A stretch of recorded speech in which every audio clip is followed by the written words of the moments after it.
Hey Masters, if you know me and you've been listening to my podcast, you know health and nutrition is number one.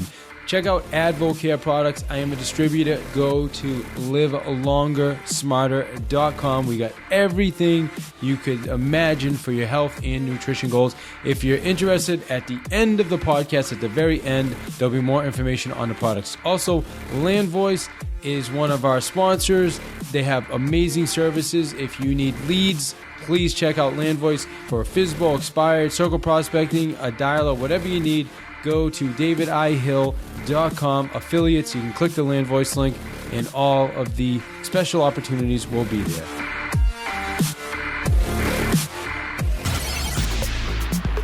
Get ready for one more sale, inspiring you with ideas through powerful and engaging interviews with top performers of their field. Now, join us as we discuss techniques and strategies of the coolest and most successful people on the planet.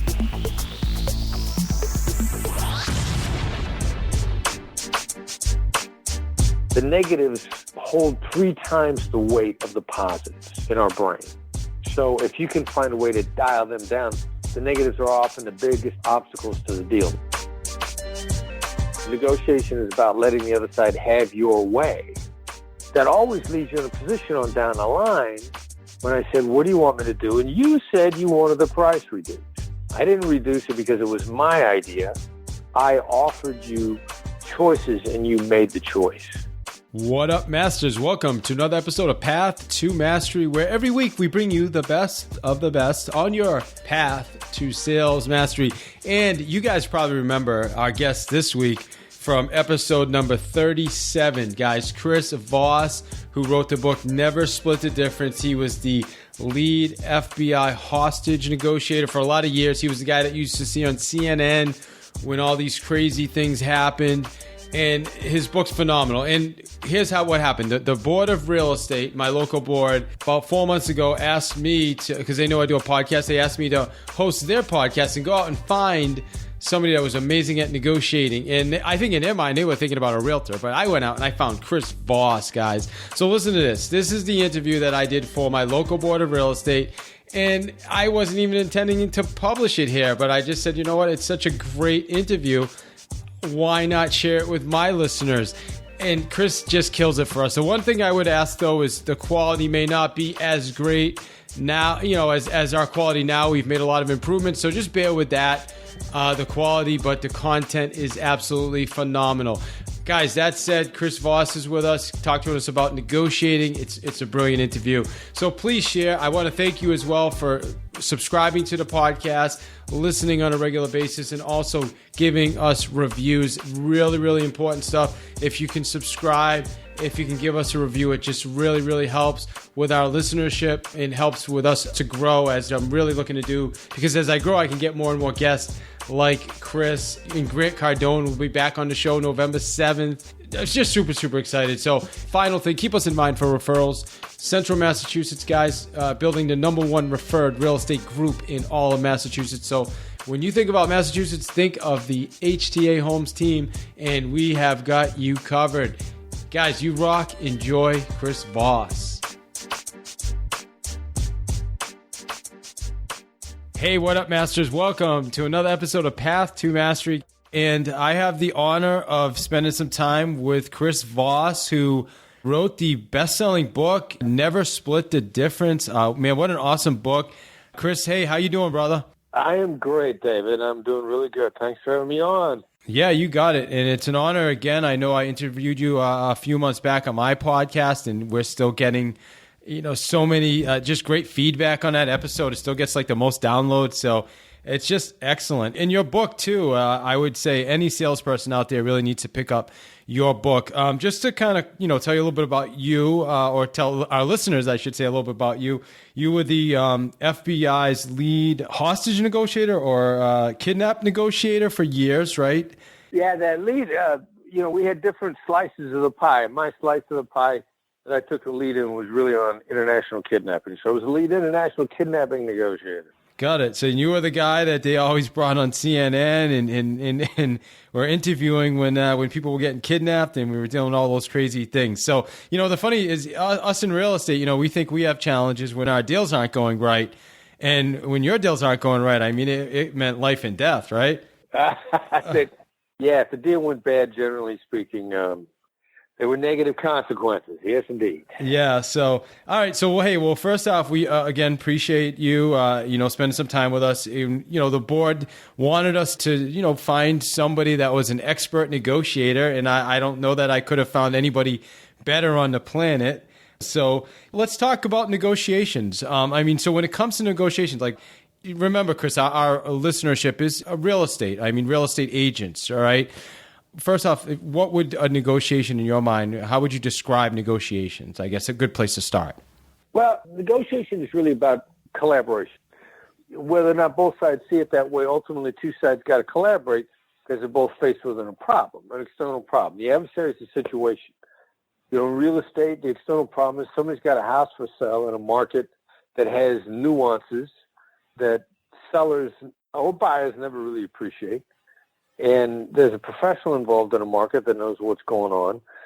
But both sides that the professional is trying to mediate between, so to speak, these are upset people. These are people that are taking themselves hostage. These are people that are being taken hostage by a situation.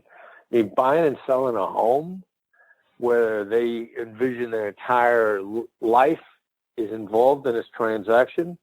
These people are being reacted. It's probably among the most emotional reactions in any business transaction out there.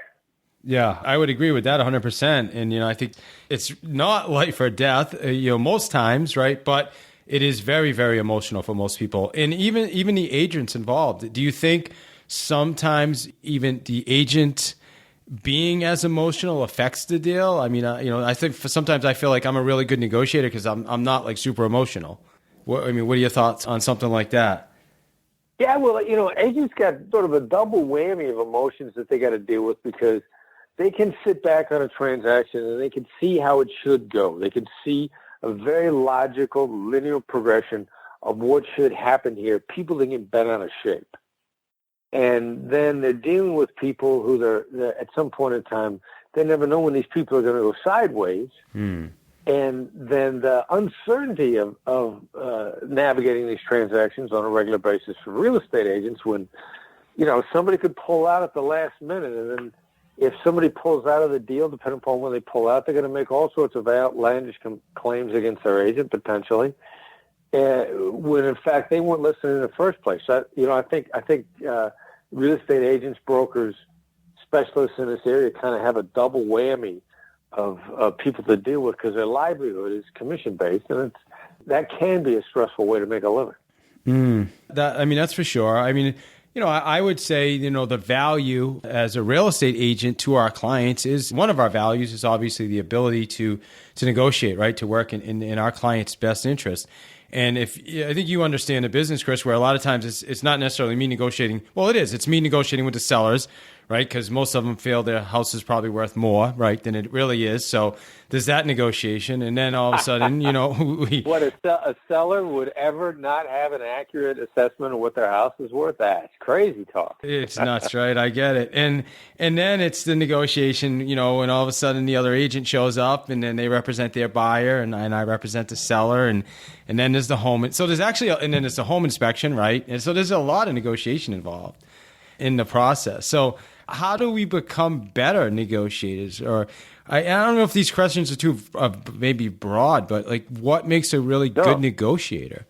Well, good negotiator learns to do the counterintuitive things that work, but nobody would guess that they work. For example, there's everybody's got a yes addiction. I see person after person. Forgive me, real estate agents are no more, no less guilty of this less addiction. But you try to lead people down a path. Isn't this true? Isn't this true? Isn't this true? Don't you want your house to sell? The classic, try to get a seller to see that their house is priced too high because they got a 3-bedroom house with 1 bathroom and their buddy with a 5-bedroom, 3-bathroom house. That house sold for more and they want their house to sell for the same amount. Well, you ask them a series of questions. You see that your friend's house had more bedrooms, don't you? The yes trap, the yes momentum. That's the worst way to get people to trust you. Get them to say yes. The worst way. What's the counterintuitive flip side of that? Instead of saying to somebody, do you want your house to sell? Which the answer there is obviously yes. And it's so obvious, that's why they don't want to say yes. You say, do you want your house to stay on the market longer than it has to? Yes is commitment, no is protection. Commitment makes people concerned. Commitment is a trap. No is protection at all times. People commit to nothing when they say no, so they can say no, and it actually gives them more confidence in you in the situation. They don't know that you built confidence, but you've made them feel good by getting the same answer, by getting them to say no. And I think that's probably the biggest mistake that most people make. Your batting average with the yes momentum is very low. And that ain't saying you don't get any hits. I'm just saying that if you get out of your yes addiction, you'll raise your batting average. So let's break this down for our listeners. So instead of working on the old school, you say yes, yes, yes, okay, close for the sale, right? Which is kind of old school, right? Get them saying yes and then give them the contract, right? Is that essentially what we're talking about? Yeah, that's exactly it. We're switching that to no, because they're putting their guard up, right? When they know that we're trying to lead them into a trap. I remember hearing this maybe from another interview you did, right? But if they say no, then they're protecting themselves. So you talked earlier about the price reduction, and that's a perfect example of, instead of, I can't even think of anything right now, but as a matter of fact, I remember our last interview, you had shared with me, I had asked the seller, do you want us to fail at selling the house? And she said, absolutely not, and ended up doing a price reduction after I couldn't get a price reduction for months. Wow. All right. Well done. Somebody gave you some good advice. Yeah, absolutely. Absolutely. So tell us why the no works, and maybe we can kind of share an example to give our listeners some meat and potatoes, how they can do this with the sellers. Because everybody's either, they're overpricing or then we can't get them to do price reductions when they need to, things like that. Right. Well, to start with, no is protection. I mean, anybody that's got kids, when my son was 17 years old, Dad, can I, the word no came out of my mouth before he even finished his sentence. But the one thing that I noticed, though, once I said no and I protect myself, and the act of protecting myself helps me calm myself down. I'm not worried about what I'm letting myself in for. And each and every time that happened, then I would say, now, wait a minute, what was it that you wanted again? And having protected myself, now I'm suddenly more dialed in, more willing to listen because I got nothing to worry about. So to start with, you begin to take this small 2-millimeter tweak and you make a huge difference in your communications. I've got reason to believe that it makes you 23% more effective, just that one small change. I don't know how many people out there listening have an idea if they were 23% more profitable, how that would have an impact on the bottom line. But I get reason to believe it's no less than 23% jump in effectiveness. So people protect themselves; they're more willing to listen. The other thing it does, if you construct a question like what you said, do you want us to fail at selling your house?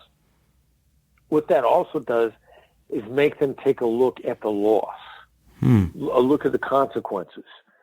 And there's Nobel Prize winning economic theory out there from a couple of brilliant behavioral economists, psychologists, that says that loss things twice as much as an equivalent gain, maybe even up to, in many instances, in excess of twice as much, is up to 8 times as much. So when you say, do you want us to fail at selling your house, you're now showing them the potential loss. You're not threatening them with it. You're just making them look at it. It completely drawing their attention to it without making them feel cornered. So they feel like they're freely looking at it. It's a preservation of a concept called autonomy as well. You want to start using negotiation techniques that are an advantage on about 3 psychological levels. And so as soon as you're kicking in loss, you're kicking in autonomy, you're kicking in protection, that's a trifecta there if you can roll that into one skill. And nothing moves people more quickly than this compound effect over something as simple as Do you want us to fail at selling your house? It's all those levels simultaneously. So I understand the old transition with yes, but I get them. Do you want to fail at selling your house? They're like, of course not. Do you want your house to sit on the market? No. So how do you transition into getting the price reduction? Like how do you get a no? Like what's the no that leads to them reducing the price? I don't even remember. Well, what you're really lining yourself up for is, again, how do you frame them? How do you constrain them without them feeling constrained? And finally, what you say is, what do you want me to do? The what question is deferential. The secret to gaining the upper hand is giving the other side the illusion of control. So the what question makes them feel in control, but you've actually gained the upper hand because you've drawn them down a path with the word no, that it's forcing them to see there's really only one option here. But now at the last moment, instead of forcing that option on them, all you're doing is holding it up in front of them and deferentially saying, what do you want me to do? And then when they make that decision on top of everything else, which makes it stick, is it was their idea. Negotiation is about letting the other side have your way. So you lead them right up to this and let them feel it was their idea to make a price reduction. That always leaves you in a position on down the line when I said, what do you want me to do? And you said you wanted the price reduced. I didn't reduce it because it was my idea. I offered you choices and you made the choice. And that's why, what do you want me to do after you brought them to this moment? Then it's that last bit where you had the upper hand, but they felt in control. Another one of the strategies, Chris, that you use that I got from my interview with you was, I forget what you call it. I just know you kind of acknowledge, like, seems to me like X, or sounds like you're. Tell us about that again, where you're and exactly what that does. Right, we call that a label. Yes, label. Negotiation, it was a emotion label, and now we use this label tool, and it's real important to say it seems like, it sounds like, it looks like, as opposed to what I'm hearing, what I'm seeing. It's intentionally leaving the word I out of there. Now, when it's phrased that way, it seems like, it sounds like, it looks like, what you're actually doing is you're causing them to contemplate what you just said. You're causing them to think about it. It triggers specific brain functions that you want to have triggered. Because then again, once they think about it, suddenly now they take ownership of the answer, they expand on it, or they correct it. So, and even occasionally mislabeling something on purpose, because the other side will say, oh, no, that's not it, this is it. It triggers this involuntary mental process that works to your advantage. And it's a way to really gain the upper hand, because people begin to answer and respond much more quickly in a much less guarded fashion. Plus, when you design certain statements along those lines, you can either diminish negatives or you can increase positive feelings as you choose. Once you begin to understand how to use that simple, well, it seems this way. I didn't say it was. I just said that's the way it seems. And it makes them think about it in a way that is designed, again, to give you a psychological advantage. So I have an example of that, because I remember I was talking to a client, and I don't, honestly, I just, from the interview, I listened to it so many times, I just started doing this. So like I've conditioned myself. I was trying to get the guy to meet with me so that I could give him a second opinion on value. And he kept saying, well, I don't know. And then finally at the end, he's like, yeah, I'll call you back. And, I know no one's going to call me back. He's just trying to get me off the phone, right? So yeah. I finally just, I got nothing to lose at this point. So I'm like, I forget exactly how I said it, but it was on getting a second value or something like that. Oh, beautiful. The guy just paused and then asked me taking his listing, Chris. All right. No, I'm sharing that story with everybody on my team, but it's just a real person now. Did I challenge him? Why does that work? I can tell you exactly why what you just said worked, because when you say it seems like you're hesitant. All right, so you're picking up hesitation. Your emotional intelligence, your radar, your experience, your intuition is picking up hesitation on the other side. And when you say it seems like you're hesitant for some reason, again, what that does is it triggers a process inside which on, let's say, hesitation, for lack of a better term, let's call it a negative emotion. Self-awareness of a negative emotion diminishes the negative every time. There's brain science that backs that up. So your statement causes him to become self-aware of the existence of this negative. And it dials it down every time. And the negatives also, this gets back to this prospect theory and the loss that I was talking about, the negatives hold 3 times the weight of the positives in our brain. So if you can find a way to dial them down, the negatives are often the biggest obstacles to the deal. Not a lack of value, but people's hesitation and uncertainty and concern and fear.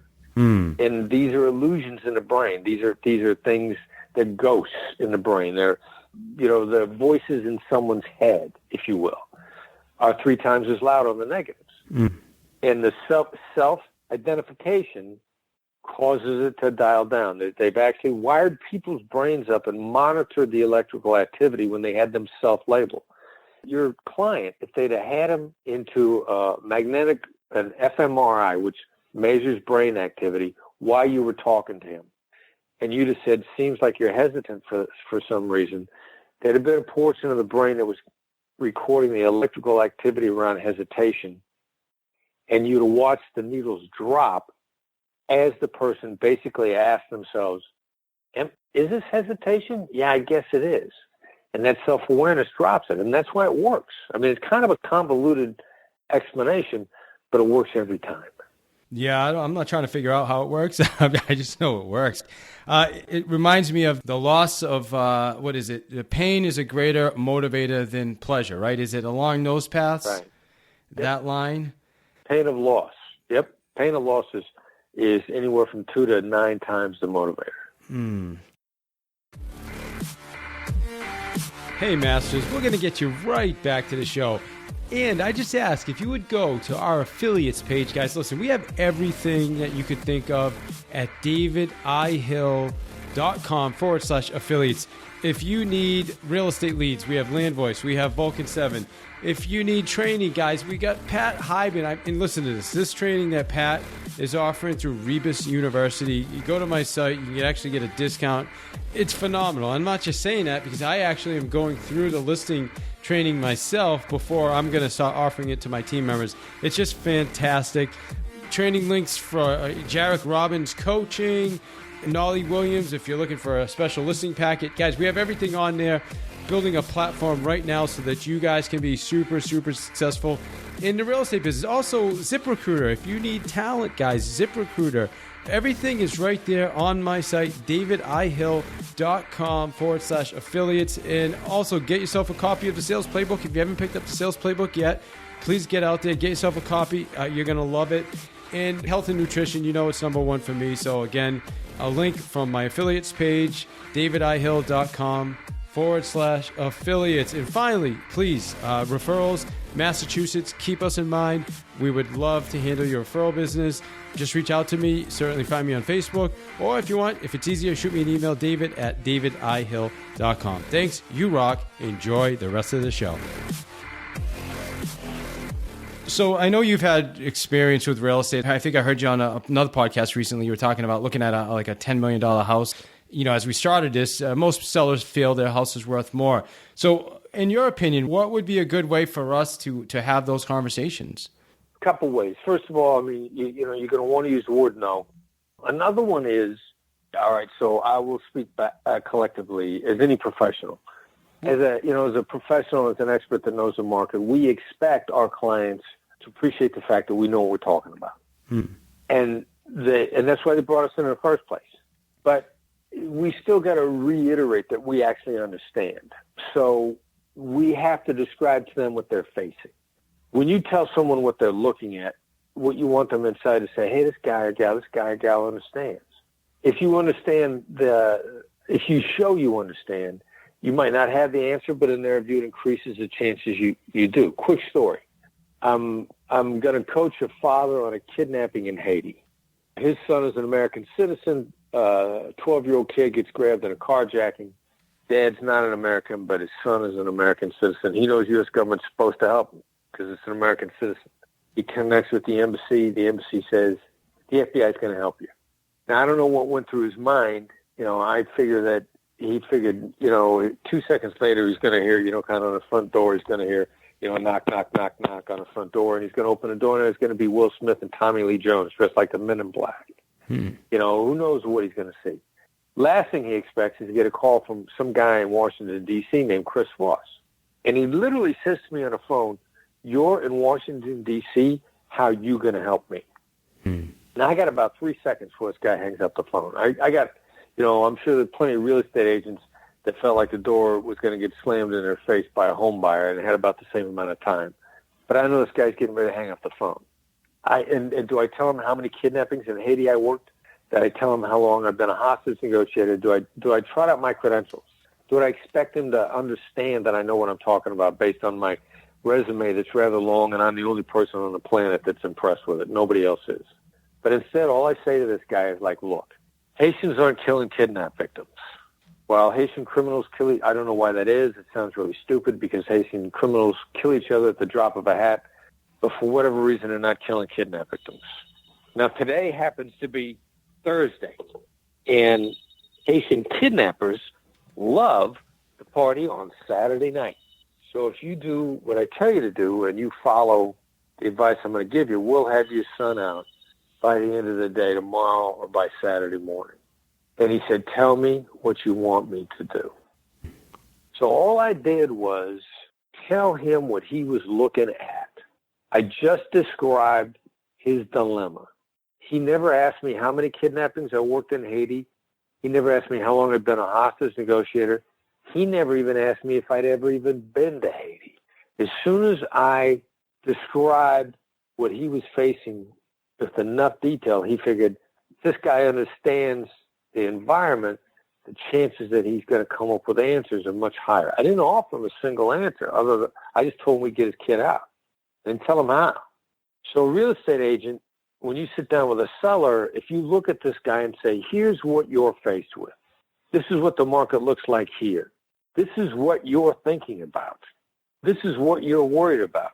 You're worried if your house has this, this, and this, that it should be worth more than the other houses, but you're afraid it's not. You sit down anytime you sit down with a potential client and describe to them accurately what they're seeing, you are immediately a genius. Because then they don't got to explain anything to you. Then they don't have to articulate one thing to you.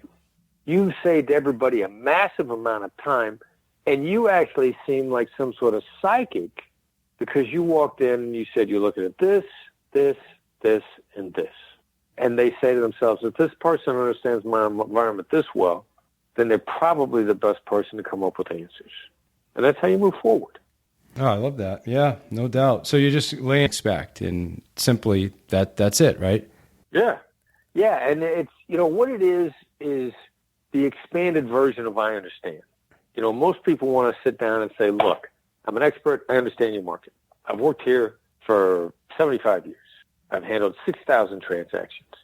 And what the unfortunate reality of the reaction from the other side is, I don't care how long you worked here. I never saw you before. And I don't care how many transactions you handled in the past. You never handled my transaction, and my transaction is unique on the planet.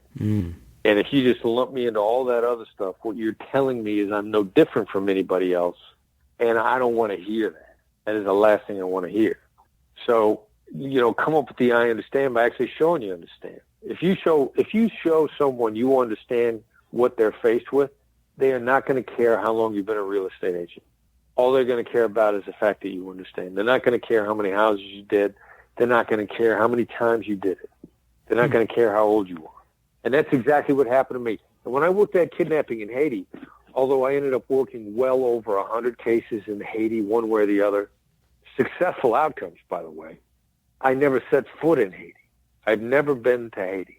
I've never physically been in Haiti, and I've been involved in the release of countless kidnapping victims in Haiti just because I knew what I knew what I was doing.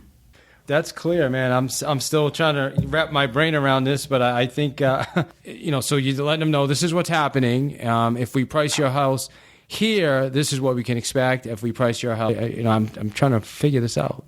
Yeah. Professional, you know what's going on in your market, and you want to save time, and you want to say, trust me, I know what I'm doing. I don't get paid if you don't sell. Therefore, everything that's in your interest is in my interest. The more your house sells for, the more money I make. It's an automatic inducement.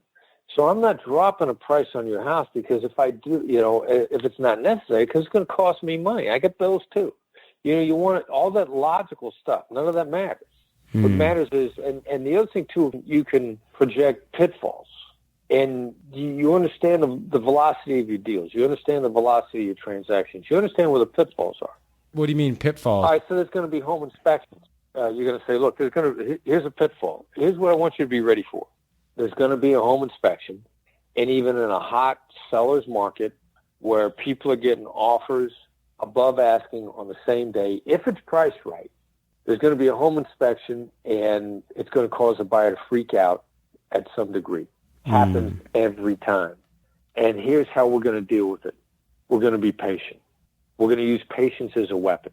Because the other person on the other side is as emotional about buying a home as anybody could possibly be. Because to them, it's their home and their future and their entire life. And the best tool, the best proactive way that we can deal with any of these hiccups is by being patient and calm. And the littlest thing that you can predict to somebody, the minute it comes true, you are now smarter than Warren Buffett. Because you predicted the future and it came true. Yeah. I always believe, I heard this a while ago, if most sellers now with the information on the internet and everything, they most times feel they know more than we. He's very motivated to do what he needed to do.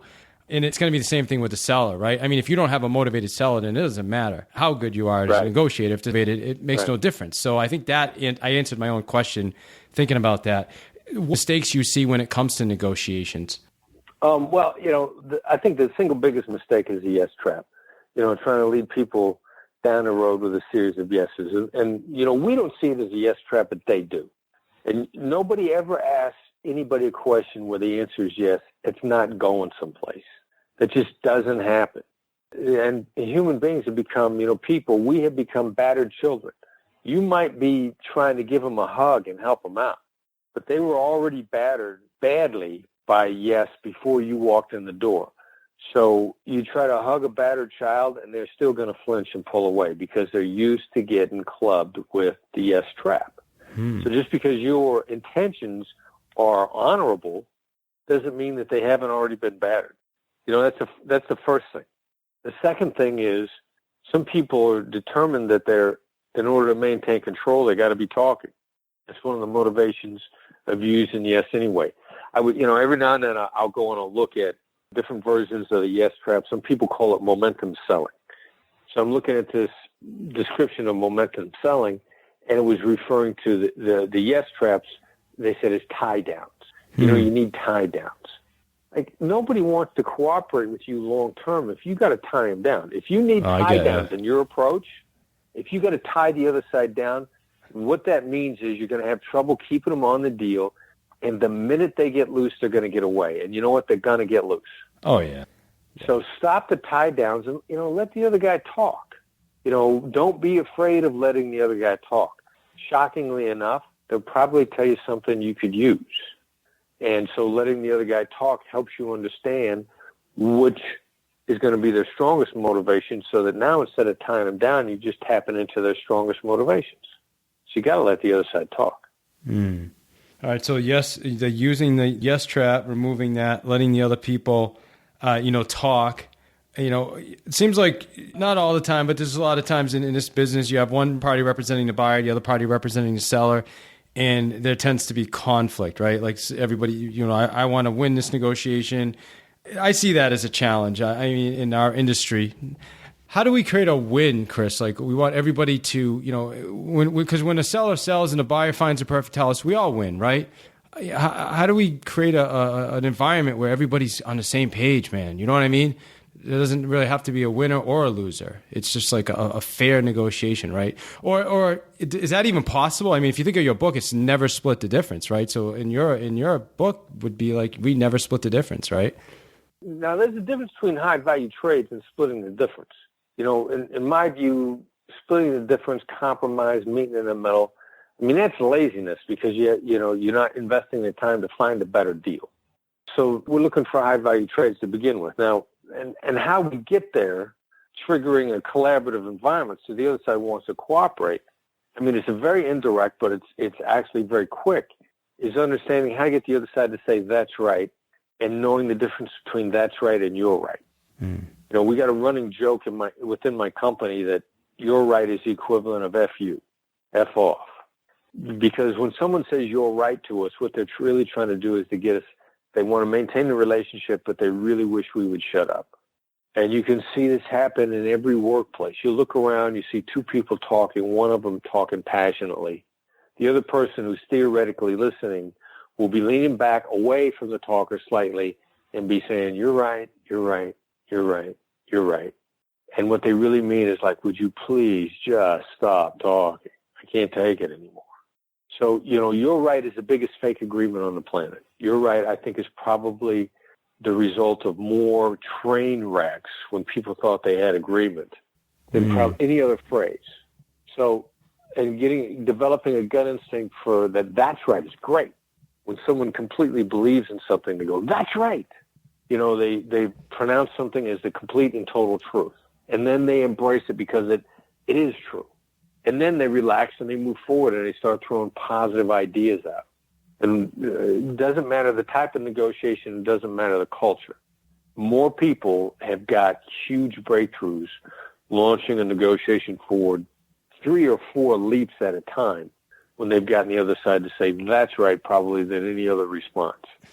That's right is the platinum standard of great responses to get out of the other side. Not yes, and certainly not you're right, but that's right is dynamite. And it takes a little bit of practice to get a feel for and to be able to pull it out of the other side. So when people, hear about this stuff, I'm sure a lot of, what are your thoughts on that? What are going to be some of those challenges?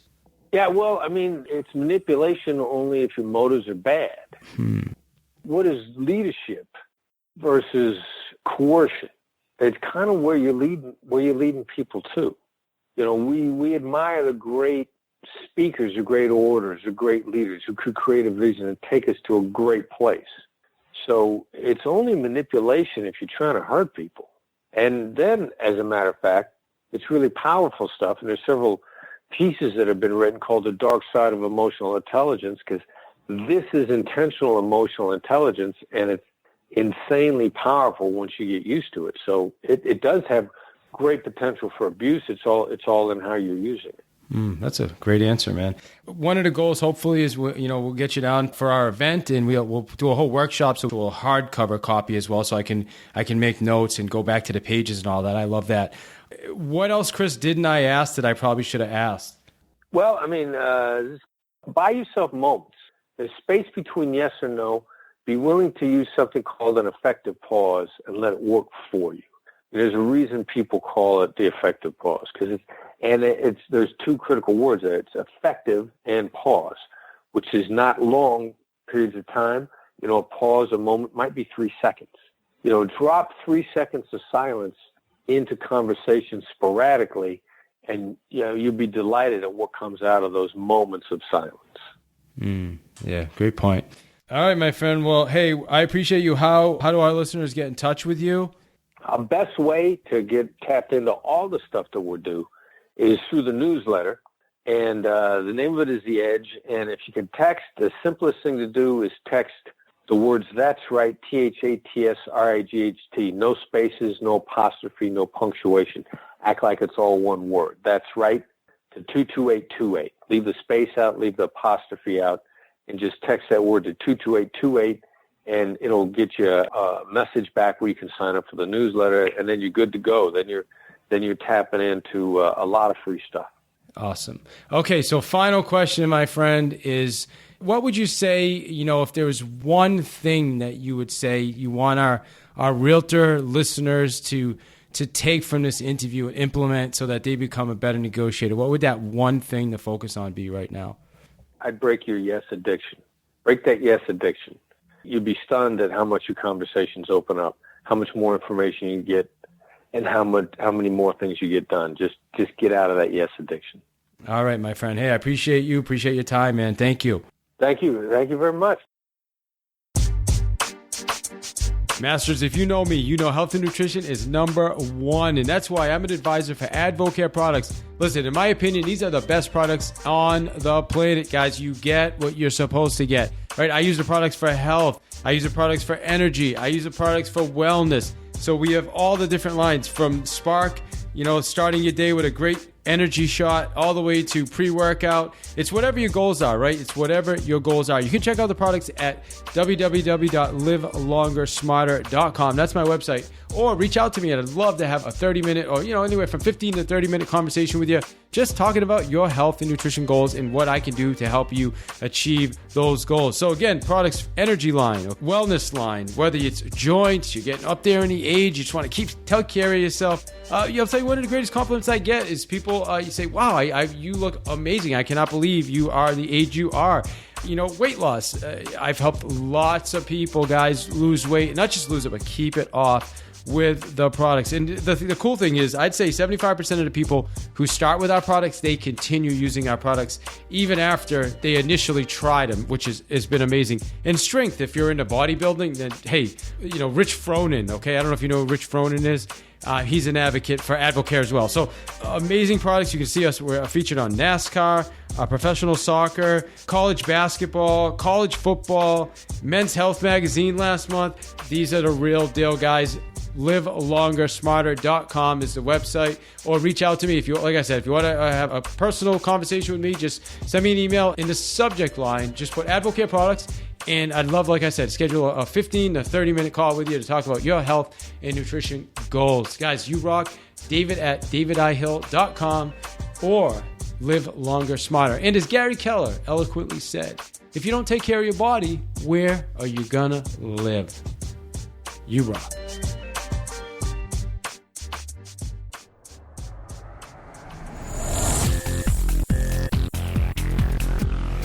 You are listening to One More Sale with your host, David I. Hill, author of the Sales Playbook.